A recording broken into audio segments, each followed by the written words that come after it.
여러분 안녕하십니까? 내외방송 뉴스입니다.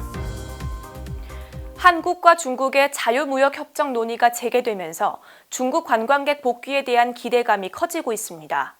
한국관광공사가 오늘 발표한 자료에 따르면 올해 1월에서 3월 방한한 중국 관광객 유커수는 101만 5천 명으로 지난해 동기보다 603.9% 늘었습니다.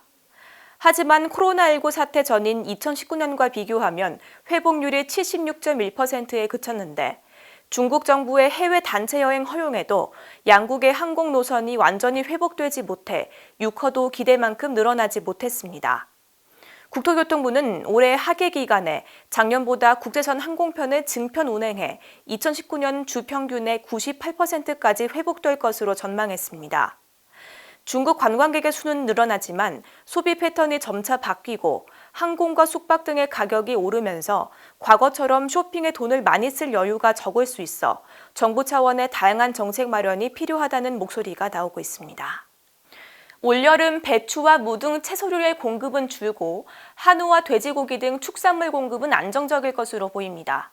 오늘 농림축산식품부에 따르면 오는 7월부터 10월 출하되는 여름 배추와 무의 재배 면적은 지난해보다 각각 4.6%, 3.2% 감소해 공급량이 줄어들 것으로 예측됩니다. 배추 가격은 현재 노지 봄배추가 출하되면서 가격이 내려갔지만 무는 겨울철 작황 부진으로 3월 이후 가격이 오름세를 보이고 있습니다. 반면 축산물 공급량은 전반적으로 증가해 이번 달 소비자 가격이 전년 동기보다 내렸습니다.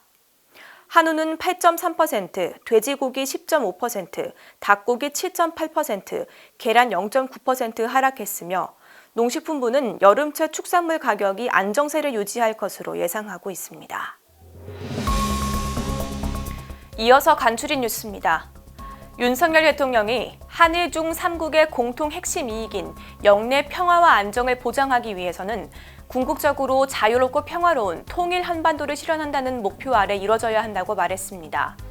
윤 대통령은 오늘 공동 기자회견에서 유엔 안보리 결의를 충실히 이행하면서 북한의 비핵화를 위해 노력하는 것이 중요하다고 밝혔습니다. 우리나라 항공우주 분야의 정책 수립과 연구 개발, 사업을 담당할 우주항공청이 오늘 출범했습니다.